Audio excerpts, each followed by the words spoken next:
Part 27. My dad's phone rang and I smiled. Good. He would be distracted now. He pulled out his phone and put it to his ear. I turned to Jonathan. Sorry for the scare. He shook his head. Like everything else, this was not your fault. I sighed. He was way too forgiving sometimes. Then I felt a pang of fear. What if he finally decided this was too much? He could have any female he wanted. I was sure of that. What if all of this became too overwhelming? If he decided he wanted a normal girlfriend? I felt my nose tingle and then my eyes watered. What's wrong? He whispered, leaning over me. I shrugged and turned away, wiping at them quickly. I had to be strong. I had to beat this. He didn't deserve this. I would find a way to fight it and get control over my shifting. He was my mate now. I was tied to him eternally, and I didn't want to lose him. I had to find a way to beat this. He turned my chin and smiled at me. I know what you're thinking. My eyes widened. I didn't think I used that part that he could hear. No, that's not how I know, he whispered, leaning closer. I'm not going anywhere, Reina. I wish there was some way to make you understand that. I bit my lower lip and looked down at the blankets. He leaned into my ear. Vampires and werewolves both mate for life.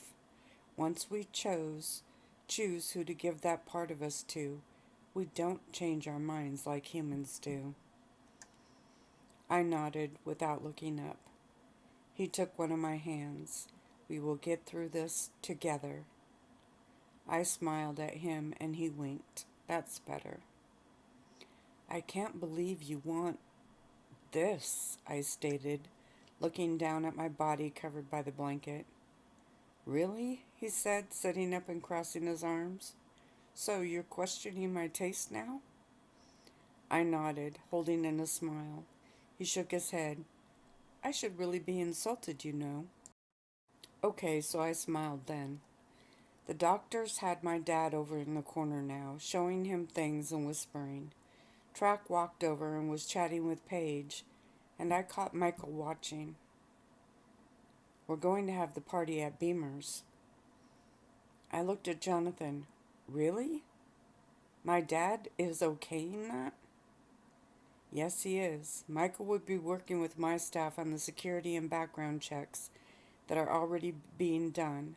Once you approve the guest list, then we'll put the invites together, he shrugged. It doesn't give people a lot of time, but we expect almost all of them to show. My dad really said yes to Beamer's? He chuckled. Yes, there are hotels in the area. There aren't enough rooms here. So, I can't go for a walk right outside, but we can have a huge party in the city? My dad stepped up and smiled down at me. That about sums it up. Why couldn't I stay mad at him, even with news like that? I tried to look upset, but he smiled at me and it was over. Fine. Out was out, I guess. I still hadn't found the courage to ask about my shifting when it came to the party. I was going to find a way not to let that happen. Have you decided what you're going to wear? My eyes nearly popped and I turned and looked at Paige. She nodded. The couple's party is very special. You'll need the perfect dress. What is it with dresses? What's wrong with jeans? They were cute, went with just about everything, and they were comfortable. It was kind of hard to wrestle with werewolves when you were worried about your skirt flipping up.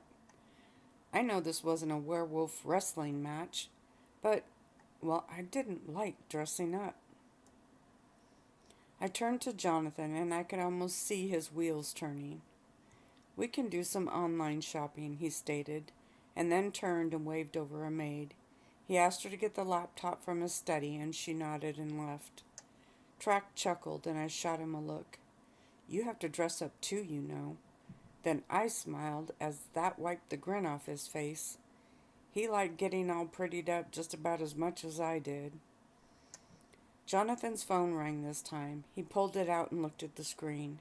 He frowned and then hit a button staying next to me. "Aunt Mary?" he stated, and I watched his face. I could hear a female's high voice on the other end, but I didn't try to hear what she was saying. Jonathan shook his head. "Yes, we are. Yes, we have. Well, we are still working on that." He shot me a look, and I reached around and took his hand, giving it a squeeze. He smiled at me. "I'm right here, Aunt Mary. Yes. Yes, of course you are invited." I chuckled, and he rolled his eyes. I turned to Track. "Your family is invited, all of them, and the clique." Track grinned. "My mom's already planning what she's going to wear, and she's going out of her mind trying to think of the perfect gift." "Gift?" I gasped, and he nodded. "No gifts," I stated. "This isn't a union. There aren't supposed to be gifts." I shook my head, but Track shrugged. "She'll do it anyhow, Ray." I bit my lower lip. I knew they didn't have a lot of money. They weren't poor by any means, but I still didn't like thinking of her going to all that trouble. He smiled and leaned into my ear. I saw Jonathan watch. "You do know that you're supposed to get a very special gift for each other." I gasped then, and Track nodded, still with his lips near my ear. "It's supposed to have sentimental value, not monetary." I blinked hard and looked at Jonathan, who was still holding my hand, while he grunted a few words in between his aunt's ranting. He had probably already picked his out. Ugh, what was I going to do?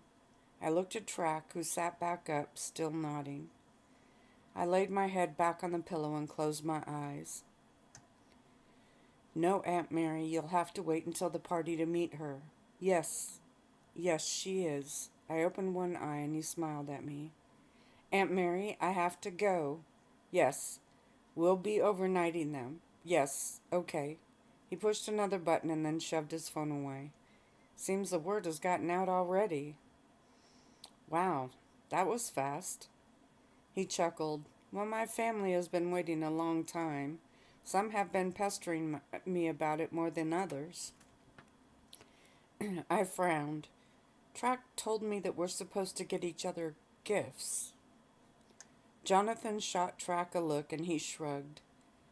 "She's never been to one. She didn't know. I didn't want her blindsided." Jonathan looked back at me. "We're going to pass on the gifts. I don't want you worrying about that. You have enough to worry about." "But it's part of the tradition," I frowned. Vampires were big on tradition. Really big on it. They lived their lives around it. Jonathan had been breaking them since I started my shifting. Now he was willing to break another for me? What did he see in me? I was a little confused by that. A lot confused, actually. "Then we'll do the gifts after. How about 1 month after?" I frowned and he pulled my hand up and kissed it. "Tell me what you want." Now that was way too tempting, but I knew what he meant. "I want to do the gifts. You have bent too much on too many things already." "You don't need the worry." "I could use the mission to keep me busy," I chuckled, and he smiled and nodded. "Okay then." Hopefully that meant he hadn't gotten mine yet. That would at least put me on equal grounds time-wise. His phone went off again and he growled. I smiled. "Maybe you need an assistant to handle that for you." "I have one," he chuckled. "She works out of my office in the city and she screens my business calls." He looked at the screen. "This is family calling now. They have a straight line through, unfortunately." I laughed and he answered it. This time it was a male, a cousin, I think. I turned and Track rolled his eyes and I nodded. This was much bigger than I was comfortable with, but I would get through it. Then things would settle back into, well, nothing was normal, but then they would settle down a bit, I hoped. Chapter 17. The next week flew past. I didn't have any more odd episodes, and my shifting was going much better. I had succeeded in holding it off for 3 hours the last time. I could also force myself to shift. Track helped me with that, and it was surprisingly easy once I found that feeling that he told me was the key. Jonathan and I had picked out the invitations online. They were put together by one of his relatives' companies and sent out. 350 invitations sent out by overnight mail, all with what looked like our signatures scrolled on them.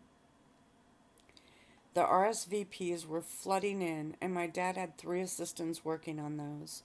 They were organizing them, updating his spreadsheets, and they were even in contact with all the hotels in the area so they could tell the guests where to call for a room. Michael and Martin were very busy with security, but one of them was always with me. I could tell Michael was stressed, but he never let it show. When I had asked him about it, he laughed and he said he liked stress. I guess that was true. Following me around was probably pretty boring for the most part. Paige helped me find a dress online. It was elegant but simple, sapphire blue gown. It was formal, a bit too shiny for me, but Jonathan loved it and my dad approved. He was wearing a black suit with a shirt that would match my dress. The shirt had to be made, and luckily it wasn't shiny like my dress. The buttons were black and small, and when he tried it on and showed me, I must admit I wanted to jump him. He looked hot. When my dress arrived, I tried it on and showed him in my bathroom with just him there. He smiled and walked around me slowly. "What are you doing?" I chuckled. "Trying to figure out how many bodyguards you're going to need." I smacked his arm and he pulled me close to him. "Maybe we could skip the dating part and just move straight to the union." I laughed and he kissed me. Okay, so I think he liked the dress. Paige and I looked up hairstyles, and she also helped me with the gift. I came up with the idea, but I needed her help. She started taking pictures of us, lots of them. Her excuse was that she wanted to document the pre-party process, which was kind of true. She convinced me on starting to do a scrapbook. But I took one of the pictures of he and I together, smiling, and I used that for my gift. It couldn't be expensive and was supposed to be sentimental, so I ordered a keychain. It was gold and had a small square on it. The square opened and I put the picture of us in it. It had the word forever at the bottom. A little cheesy, but it was classy looking and he would be able to carry it around with him. Plus the other side opened too. I wrote him a letter, short but very deep. Then I folded it up and put it in the other side. The square locket was only the size of a silver dollar, so I had to make the words count. Paige found me a beautiful box for it. It was blue and was lined with gold padding. It was perfect. I hoped it wasn't too common. I thought about changing my mind several times, but Paige said he would love it. I hoped she was right. She kept the gift in her room, away from prying eyes. Jonathan did try to weasel the information out of me until I finally shut him up with, "Fine, you tell me what you got me, and I'll tell you what I got you." The next week was even more hectic, 7 days until the party. The RSVPs were all in, and only 2 people couldn't make it. That meant 348 people could. Then I found out that a few had called and asked about bringing someone. 2 had been newly coupled themselves and 4 had been unioned. So, couldn't say no to that. So the grand total was 354, not counting me, Dad, Jonathan, and staff. Some small party. I wondered what the union celebration would be like. Jonathan spent as much time with me as he could, which was a lot considering. He and my dad made several trips to the city. some of them to Beamers and some to shops to check on the decorations or other arrangements they wanted to see to firsthand. I finally got to spend time with his dad, and we had our talk. He was actually a really nice guy and filled me in on some of the family members to watch out for. I liked him, and I think he liked me. I didn't get to leave the manor. Track worked with me on controlling my shifting, and Paige worked on me with my, well, everything else. If this is what the couples party is like, I told her one day as we looked through a list of gifts that had arrived. All I got was the list. Michael had security open them, write them down, and went into a room until they could be thoroughly checked. What will the union be like? I moaned. She laughed. You are Reina Beldrin. What do you expect? I rolled my eyes and turned the page. They weren't supposed to send gifts. That's why they had them sent here instead of bringing them to the party. This way they can feel like they are sneaky and sneaking it past the rules, even though they are just trying to outdo each other. I pushed the list away and yawned. Yeah, the games vampires play. She stood. You need to get some sleep. I nodded and hugged her before she left. I got into my PJs and crawled into bed. When I pulled Wolfie out from under my pillow, I glanced over at where Track's bed had been. It was gone now. My dad said that it wasn't appropriate, and Track had agreed. As much as I liked being with Jonathan, I didn't like the change in my relationship with Track. It wasn't just the wolf side of me that craved him. He had always been there for me. I felt my nose tingle, and then I heard a strange noise. I looked around and realized it was coming from under my pillow. When I pulled back the pillow, I saw my cell phone. I forgot I even had this, I chuckled and looked at the screen, then smiled and opened it. I was wondering if you were going to find it, came Jonathan's voice. I grinned and laid back against the pillow. You could have told me you put it there. He chuckled. I'm still about half an hour away. I frowned, looking at my clock. It was 4:30 a.m. I had put myself back on a normal sleeping routine. Party business? Mostly. I did have to swing by the office to put out a few small fires, he stated. Hearing his voice made me miss him, and I nodded, even though he couldn't see me. Are you going to sleep? He asked, and I heard a bit of sadness in his voice. Not until you get here, I grinned, and then covered a yawn. He heard it. Don't force yourself to stay up, Reina. I know how hard you work to get yourself back on a schedule. I tried to make it back before you went to sleep, but there was a problem with a permit that I had to take care of. I could tell by his voice that he was upset about not getting back in time, and that made those little butterfly feelings come back. I'll wait. You don't have to. I know I don't, I chuckled, but I want to. Then I'll hurry, he stated, the smile in his voice now.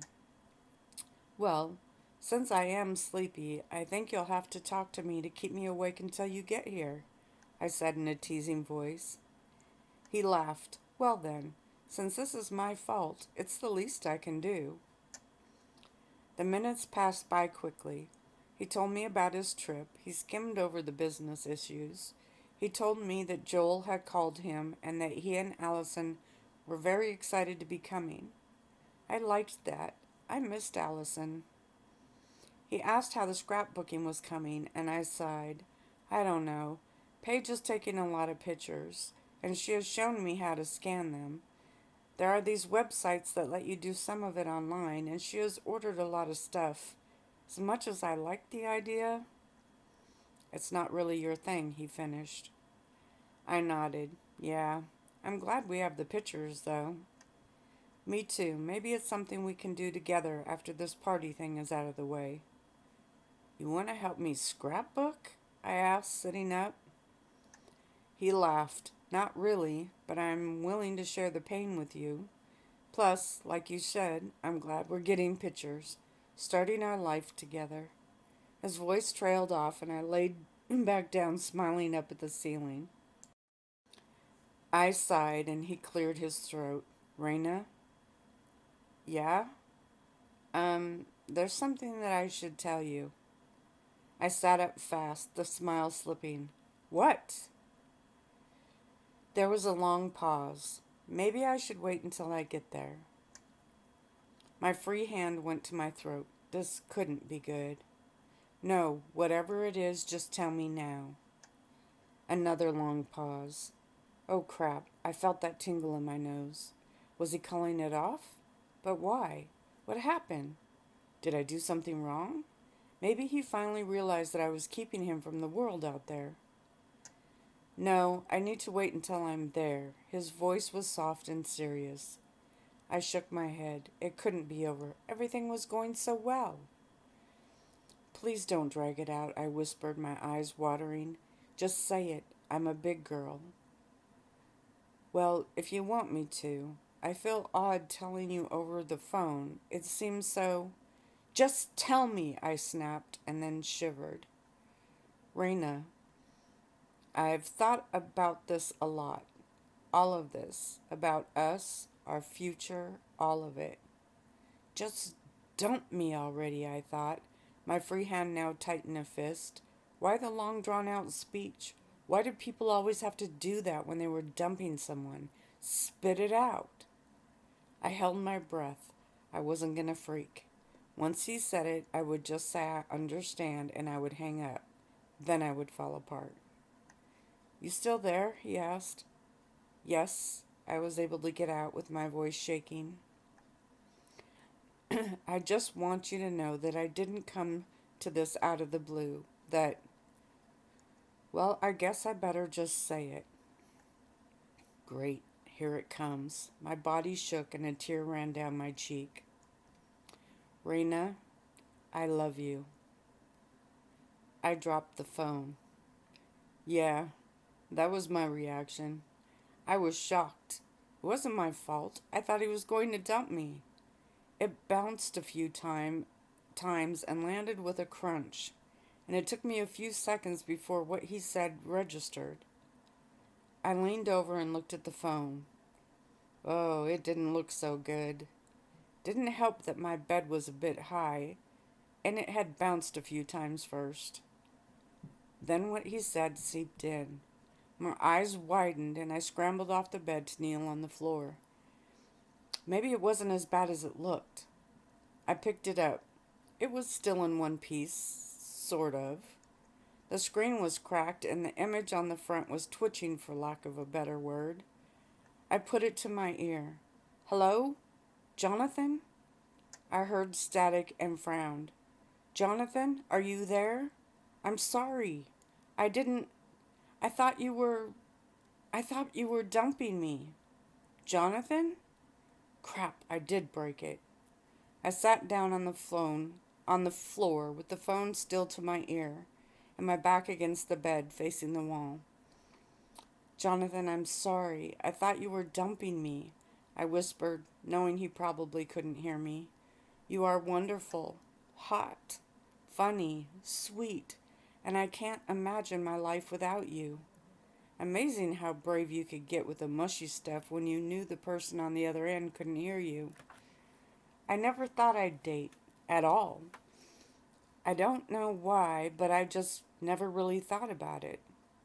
Then you came along. I smiled at the wall across from me. My life changed then, in lots of ways, but I love you too. I sighed and pulled the phone away. The screen had went blank and I frowned. Great.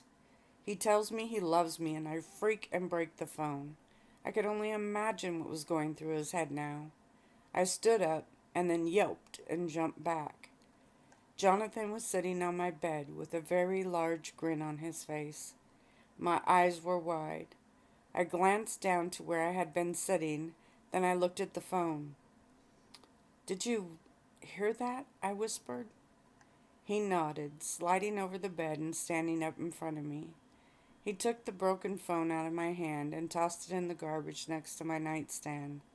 Then he took my hands and smiled. "I love you, Reina," he whispered softly. Now I was smiling. "I love you too." The kiss that followed was more than amazing, and the weakness I felt afterwards had nothing to do with my condition. When he finally pulled away, he kept me in his arms, and I laid my head on his chest. I could stay like this forever. He stroked my hair, and we just stood there for a few minutes. As always, something had to ruin it. Michael made a noise in the hallway, and we both turned as the doctor walked in. I growled, and Jonathan chuckled. "At least he didn't come in a few minutes ago," he whispered, and I nodded. When the doctor said he wanted to give me a quick exam, Jonathan shook his head. "She is normally going to sleep at 4:30 a.m. Any exams needed will be done before 3:30, so she can get ready for bed and have some downtime before she sleeps." The doctor looked annoyed, but I stepped back until my back touched Jonathan's chest. The doctor looked up at the clock, scribbled something down roughly on his clipboard, and then left. My dad and Jonathan had taken them and their lab out of my room. It was a regular room again. Well, mostly. Aside from the 2 laptops and the stack of letters on the table and about 8 boxes of shoes. Well, that was normal, I guess. Jonathan turned me around. "I've kept you up long enough." He looked at the bed and I climbed into it. He sat on the edge and I moved under the covers. Jonathan always stayed until I fell asleep. Then he went to sleep as well. He didn't sleep as long as I did. He was still trying to adjust to my patterns. I told him he didn't have to, but it was important to him. We talked for a few minutes more and had another wonderful kiss. Then I rolled over and fell asleep with a smile on my face. When I woke the next morning, I was still smiling. I stretched and turned over. Then I frowned. Jonathan's chair was empty. I looked around the room. It was completely empty. The small camera on the wall still had the red blinking light under it. The doctors had convinced my dad to install that, in case I started to shift when no one was around. I threw back the covers, stuffed Wolfie under my pillow automatically, and stood up. I had really gotten spoiled, I guess, because I looked at the empty recliner and glared at it as I walked to my dresser and pulled out my clothes. The shower brought back my good mood as I relived last night several times. When I walked out of my room, I barely flinched when I saw the doctors there waiting. They examined me and I left. I picked up my laptop and sat down on my bed with it. I was logging into my email when I turned and smiled as Jonathan walked in. Finally, I thought. He came over and sat down behind me. "Good evening," he whispered into my ear. I snuggled back against him and repeated the greeting. "I'm sorry I wasn't here when you woke up," he continued. "Your dad and my dad have been stressing over last-minute details." I laughed. "It's okay. I can't expect you to be here every time I go to sleep or wake up." "Yes, you can," he stated, kissing my cheek. "I want to be and will be if I can help it." Man, he was good. He looked at the screen and I shrugged. "I haven't checked my email in weeks," I stated. Then I finished putting in my password and logged in. "Only 586 emails?" he smiled. "If I didn't check mine in weeks." I pushed my back against him and then clicked on the inbox. "They're probably all spam," I stated. "I really don't get that many emails." True to form, the first 3 pages were spam that the filter hadn't caught. I clicked them and moved them to the spam folder. On the 4th page, there was one that made my hand freeze over the enter button, and that would have sent it with the others. The subject line simply read, "Reina must die." Jonathan noticed my stiffness and he looked down. Then he stood up and took my computer off my bed. He closed it and walked to the door. After saying something, handed my laptop to Michael and then walked back over to me. Don't let that bother you, Reina. It's just some stupid prank. I nodded but stayed quiet. He pulled me off the bed and turned. I see that there are now over a dozen shoeboxes here, he smiled at me. Are you still trying to find what shoes to wear with your dress? I blinked, looked at the pile of boxes, and nodded. Mind if I take a look? He asked. I blinked a few more times and he smiled. Reina, stupid people do stupid things. You have to let it go. Security will trace the email and that will be that. Now, for shoes. I have a pretty good taste in clothes, so maybe I can help narrow down the choices. He walked over, picked up one of the boxes and opened it. Nope, too high and the color is off, he stated, and put it in a new pile. I turned and tilted my head. He winked at me.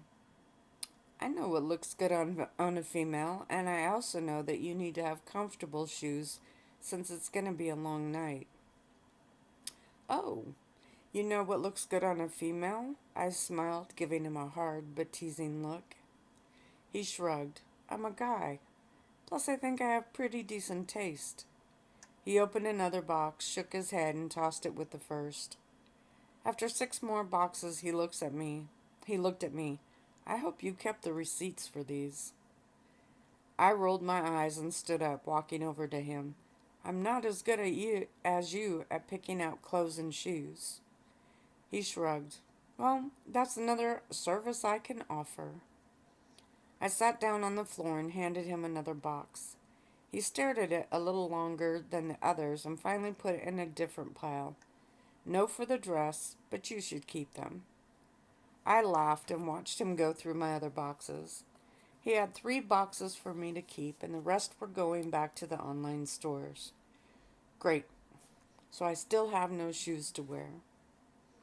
He gave me a long look. Well, there isn't much time before the party. How about a trip to the mall? My eyes widened. He might as well have just offered me wings.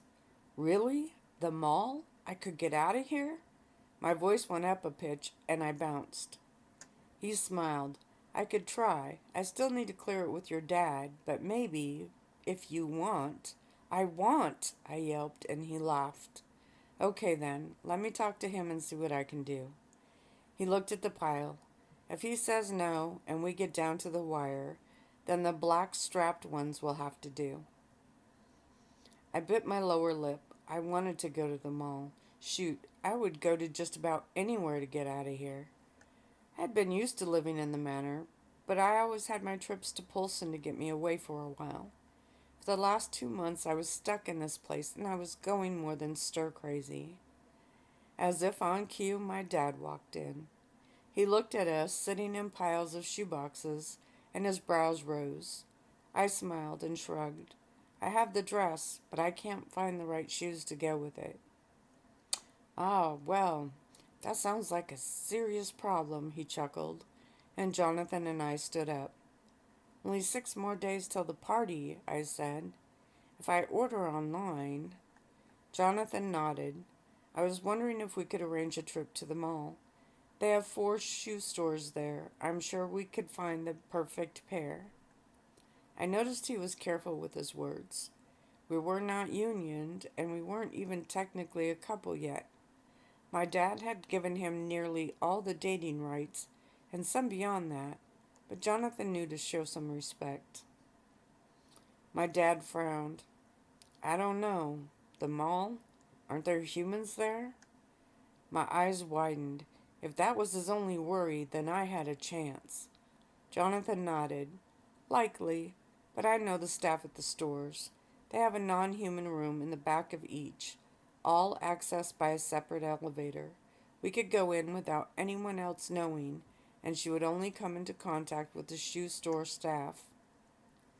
My dad looked at Jonathan, and then his eyes moved to me. Like a child, I had my hands clasped in front of me, my knuckles white in hope. He smiled, and I knew I was going to get to go. Woohoo! Freedom!